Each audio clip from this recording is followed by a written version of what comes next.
Hello दोस्तों, आज हम आप लोगों को अपने चैनल के माध्यम से ये बताना चाह रहे हैं कि जो हाई स्कूल और इंटरमीडिएट के परीक्षार्थी हैं, वो परीक्षार्थी अपना जो उत्तर पुस्तिका होगी वो किस तरह से भरेंगे। एक्चुअली बात यह है कि जो कक्षा 12 के विद्यार्थी हैं वो भी कोरोना की वजह से बोर्ड का पेपर नहीं दिए थे, प्रमोट हो गए थे, तो उनको भी नहीं पता है कि कैसे परीक्षा की कॉपी भरी जाएगी।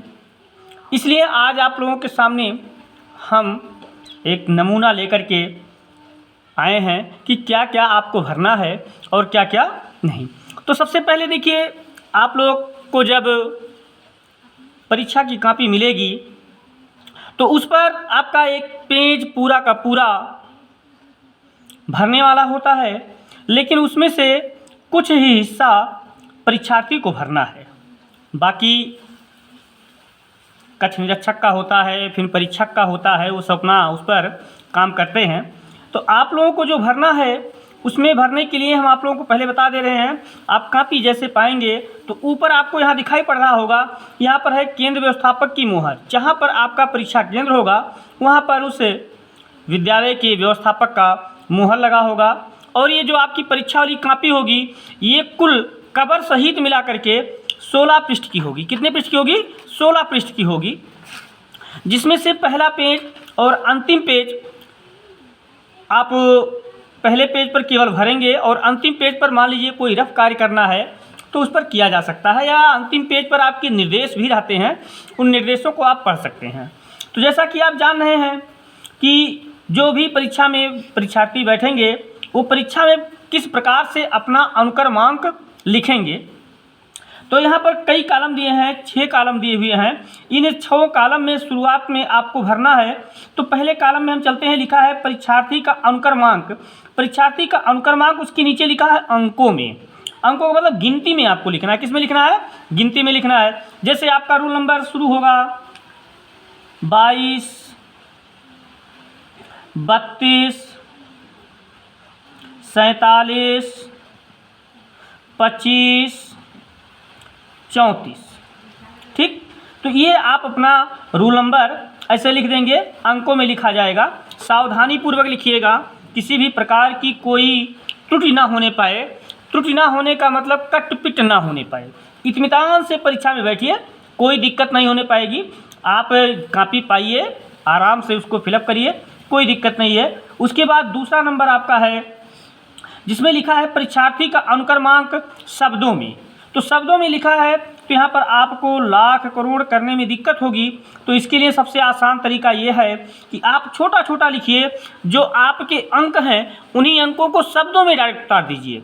जैसे 2 है तो आप 2 लिख दीजिए, फिर 2 है फिर 2 लिख दीजिए, फिर 3 है फिर 3 लिख दीजिए, फिर 2 है फिर 2 लिख दीजिए, 4 है 4, 7, 2, 5, 3, 4।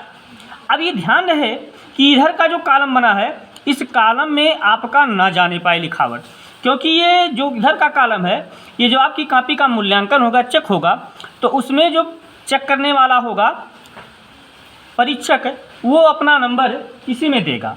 और जब इसमें देगा, अगर जो आप इसमें चले गए हैं तो जाहिर सी बात है उसको असुविधा होगी। तो असुविधा उसको ना होने पाए, आपके पास इतना पर्याप्त जगह है। माना कि अगर यहाँ पर नहीं आता है तो फिर नीचे आपकी जगह है, उन जगहों पर आप लिख दीजिए। ठीक है, तो कोई दिक्कत नहीं हो पाएगी।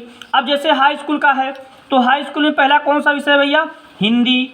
तो हिंदी आप लिखिए, बिल्कुल घबराने की बात नहीं है, आसानी से आराम से प्रेम पूर्वक लिखिए। और उसके बाद फिर आपका है प्रश्न पत्र। तो प्रश्न पत्र जब आप लिखेंगे तो आप देखिए, अब आप लोगों में कोई ना प्रथम प्रश्न पत्र है, न द्वितीय प्रश्न पत्र है, न तृतीय प्रश्न पत्र है, ऐसा कुछ भी नहीं है। केवल है तो केवल प्रश्न पत्र है। क्या है? केवल प्रश्न पत्र, केवल प्रश्न पत्र। अब एक चीज़ और ध्यान रखिए, आपके हाई स्कूल के जो भी विषय होंगे उसमें केवल प्रश्न पत्र ही है, उसमें फर्स्ट सेकंड नहीं है।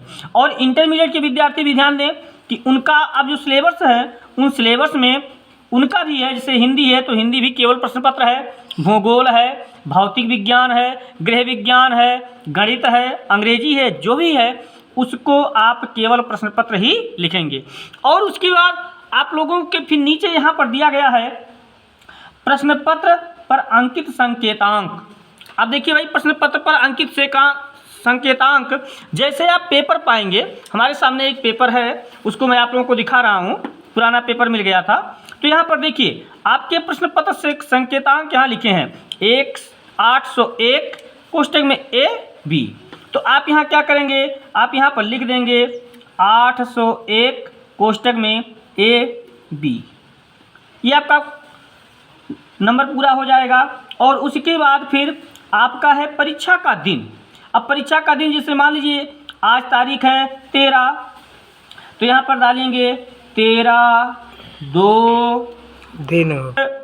प्रश्न पत्र संकेतांक भर चुके, तो प्रश्न पत्र से संकेतांक भरने के बाद आपका आएगा परीक्षा का दिन। क्या आएगा, परीक्षा का दिन। तो जिस तारीख को जो पेपर है उस तारीख में वो दिन आपको लिखना है। जैसे आज मान लीजिए पेपर आपका हिंदी का है, तो इसमें आज का दिन से कौन सा है, सोमवार। तो क्या लिखेंगे, सोमवार। जिस दिन आपका जो पेपर है जिस विषय का, उसी दिन आपको लिखना है, दूसरा कुछ नहीं लिखना है। और उसके बाद आपको लिखना है परीक्षा की तिथियों पाली। तो परीक्षा की तिथि कितनी तारीख है, 13 तारीख। तो 13/2/2023। इसको आप इत्मीनान से भरिए, गलती ना होने पर। और उसके बाद देखिए लिखा है एवं पाली। अब पाली का मतलब होता है कि प्रथम मीटिंग है कि द्वितीय मीटिंग है। प्रथम मीटिंग मैंने सुबह के टाइम में है कि शाम के टाइम में है। अब आपका सुबह के टाइम में है तो आप इसको लिख दीजिए प्रथम पाली। क्या, प्रथम पाली। ये आपका हो गया। अब आपको ये ध्यान देना है कि जैसे आपका परीक्षा केंद्र का नाम, अब परीक्षा केंद्र का नाम कि आपका सेंटर कहाँ पर गया है, किस स्थान पर, किस स्कूल पर आप दे रहे हैं एग्जाम। तो जैसे माना कि आपके स्कूल का नाम है गुरुकुल विद्यापीठ भानपुर बस्ती। तो आप यहाँ क्या करेंगे, अपने स्कूल का नाम यहाँ पर आप लिख देंगे, फिलअप कर देंगे। तो ये आपका इतने ही काम, 6 कॉलम ही आपको भरने हैं। 6 कॉलम भरने के बाद आपका यहाँ भरने का कोई काम नहीं है। अब देखिए जो नीचे और कुछ है वह कक्ष निरीक्षक भरेंगे। जो कमरे में ड्यूटी करने वाला होगा वो अपना पूरा काम करेगा। अब आपको लिखना है तो आप क्या करेंगे, आप इत्मीनान से पहला पेज भर चुके हैं। पहला पेज भरने के बाद आप एक पन्ना पलटिए, और जब आप एक पन्ना पलटेंगे तो आपको इधर कुछ भी नहीं करना है, बिल्कुल सादा रहेगा। और उसके बाद इधर में आप क्या करेंगे, लाइन सलाग लेंगे। और लाइन इतनी गजब की होनी चाहिए कि जब जो कॉपी चेक करने वाला परीक्षक हो तो देख करके आपके लाइन से ही मोहित हो जाए कि लड़के में कुछ है, कलाकारी, कुछ दम है। तो आप इसको बाकायदा लाइन खींचिए, और लाइन जब खींचेंगे तो बहुत सीधी रेखा में खींचेंगे। और ध्यान रखिए लाइन आप जो भी बनाएंगे वह ऊपर से नीचे तक बिल्कुल पूर्ण रूप से लेकर जाएंगे, बीच में आधे अधूरे में नहीं। गलती आप लोग क्या करते हैं, आप लोग गलती ये करते हैं कि आप छोटी स्केल लेते हैं, छोटी पटरी लेते हैं। छोटी स्केल लेने से काफ़ी लंबी होती है, चौड़ी होती है, तो उसमें आता नहीं है। तो उसमें जब आता नहीं है तो फिर दिक्कत हो जाती है। तो लाइन जो आपकी होती है टेढ़ी मेढ़ी हो जाती है, तो देखने में थोड़ा अच्छा नहीं लगता है। इसलिए आप किस स्केल का प्रयोग करें, बड़ी फुल साइज वाली स्केल का प्रयोग करें। अब यहाँ आप लाइन खींचने के बाद अब देखिए क्या करेंगे आप। अब आपको जैसे मान लीजिए मेरे पास ये हिंदी का पेपर है, तो हिंदी के पेपर में आप यहाँ देखिए दिया है प्रश्न नंबर 1। तो आप करेंगे क्या, आपको इत्मीनान से आपको उसको लिखना है। और इत्मीनान से लिखने के लिए आप यहाँ पर पहली लाइन में बीचों बीच में आप लिखेंगे प्रश्नोत्तर। क्या लिखेंगे, प्रश्नोत्तर। अब प्रश्नोत्तर हो गया तो प्रश्नोत्तर में पहले का कर रहे हैं कि खा कर रहे हैं कि गा कर रहे हैं कि खा कर रहे हैं, जिस भी प्रश्न को आपको करना है, जो प्रश्न आपको आता हो सबसे पहले वही प्रश्न करिए। मान लीजिए पहला प्रश्न आपको नहीं आ रहा है, कोई बात नहीं, छोड़ दीजिए। ये जरूरी नहीं है कि पहला प्रश्न पहले पेज पर किया जाए, ऐसी कोई बाध्यता नहीं होती है। आपको पहला नहीं आ रहा है, दूसरा भी नहीं आ रहा है। चलिए आपको चौथा प्रश्न आ गया। क्या प्रश्न आया? चौथा प्रश्न का उत्तर आपको आ रहा है। तो आप प्रश्नोत्तर 4 और उसके बाद कोष्टक में का लिख दीजिए इत्मीनान से। और उसको भैया अगर जो अंडरलाइन कर दे रहे हैं सीधे में तो उसकी सुंदरता और बढ़ गई। और आप जो भी प्रश्नोत्तर लिखेंगे या कोई हेडिंग डालेंगे तो वो कलम थोड़ी मोटी होनी चाहिए, अलग होनी चाहिए लिखने वाली से, तो उसकी सुंदरता अलग से होती है। तो आपने चौथे प्रश्न का उत्तर लिखना प्रारंभ किया। अब भैया पहली लाइन जिसमें आप प्रश्नोत्तर डालें उसकी दूसरी नीचे वाली जस्ट लाइन आप छोड़ दीजिए।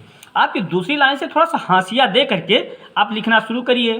और जब यहाँ से लिखना शुरू करेंगे तो आप यहाँ तक जाते जाते अब पता क्या लगता है, चौथा प्रश्न आप लिख रहे हैं तो आप यहाँ पर आकर के आपका 3 लाइन बचा है, यहाँ पर आपका इंड हो गया, फुल स्टॉप लग गया। तो कुछ बच्चे होते हैं कि जो फिर तत्काल यहीं से प्रश्नोत्तर डाल देते हैं। बिल्कुल नहीं, आप यहाँ प्रश्नोत्तर नहीं डालेंगे। ठीक, आप यहाँ प्रश्नोत्तर नहीं डालेंगे। 2-3 लाइन छूट रहा है तो छूट जाने दीजिए, उससे कोई दिक्कत नहीं है, कोई घबराने वाली बात नहीं है, उससे आपका नंबर नहीं कटेगा। ठीक है, आप पुनः अगले पेज से, नए पेज से आप शुरू करिए जो भी प्रश्न आपको आ रहा है। और उसके बाद आप दूसरा प्रश्न जब आप यहाँ शुरू करेंगे, अब देखिए होता क्या है कि जैसे आपने प्रश्नोत्तर डाला और प्रश्नोत्तर डालने पर पता लगा प्रश्नोत्तर 5वें का खा हमको आ रहा है, तो प्रश्नोत्तर 5वें का खा हमने लिखना शुरू कर दिया। अब हमारा प्रश्नोत्तर 5वें का खा अगर जो है, तो अगर ये 3 लाइन का उत्तर ही है, यहाँ से आपने लिखना शुरू किया, यहाँ पर आपका अगर ख़त्म हो गया तो आप फिर पुनः पेज नीचे छोड़ेंगे नहीं, खाली नहीं छोड़ेंगे। आप यहाँ पर एक लाइन छोड़ करके, जहाँ पर जिस लाइन में आप लिखे हैं उस लाइन को छोड़ करके, एक लाइन छोड़ करके फिर दूसरे लाइन से आप जो भी प्रश्नोत्तर लिखना है उस प्रश्नोत्तर को आप लिखें। मान लीजिए 5वें का गा आपको आ रहा है तो 5वें का गा लिखिए। अब फिर आपने लिखना शुरू किया, यहाँ पर अगर 5-6 लाइन नीचे बच रही है तभी आप प्रश्नोत्तर डालेंगे। और अगर जो 3 लाइन, 4 लाइन, 2 लाइन है तो आप नीचे प्रश्नोत्तर नहीं डालेंगे। और एक चीज़, परीक्षार्थी गलती क्या करते हैं कि अपना नीचे प्रत्येक पेज पर अपना रूल नंबर डालते आते हैं, 2, 2, 3, 4, 5, 7, 3, 2। ये ज़रूरी नहीं है कि आप प्रत्येक पेज पर डालिए। ठीक है, आपको अगर संतुष्टि नहीं है कि कहीं ऐसा ना हो कापी बदल जाए, कापी बदलती नहीं है भैया, कभी भी बोर्ड में किसी कापी बदलती नहीं है, उसके लिए परेशान मत होइए। आप अंतिम पेज पर जहां आप लिख करके समाप्त कर रहे हैं, जैसे माना कि हम यहाँ लिख कर ख़त्म कर रहे हैं तो यहाँ अंतिम में अपना अनुक्रमांक लिख दीजिए, अब तसल्ली के लिए, कि ताकि आपको संतुष्टि हो जाए कि हाँ हमने एक पेज पर और भी अनुक्रमांक अपना लिखा था। यहाँ अपना अनुक्रमांक लिख दीजिए आप। फिर आपको और कहीं भी कापी में किसी भी प्रकार की कोई संकेत या किसी प्रकार का नाम या मोबाइल नंबर ऐसा कुछ भी नहीं लिखना है, ताकि एग्जामिनर जो कापी चेक करने वाला होगा वो आपको समझे कि हाँ अच्छा लड़का है, अच्छा बच्चा है। और जब आपको समझेगा तो कापी में आपके देखने पर ही पहला पेज ही जैसे वो भरेगा, देखेगा, आप पर से प्रभावित हो जाएगा। अगर कट पिट रहेगा तो आपसे कहेगा कि बड़ा खराब लड़का है, इसको कुछ आता नहीं है, इसने गलत भर दिया है। इसलिए भरने वाला काम आपको पूर्णतः होना चाहिए। तो आज हमने इस वीडियो में आप लोगों को हाई स्कूल और इंटरमीडिएट के परीक्षार्थियों को परीक्षा कापी भरने का तरीका बताया है और अंदर लिखने का तरीका कैसे बताया है। अभी देखिए हाई स्कूल में इस साल आ गया है ओमार शीट, उसको हम अगले वीडियो में आपको बताएंगे कि कैसे कैसे ओमार शीट आप भरेंगे, कैसे नहीं भरेंगे। ठीक, ओके।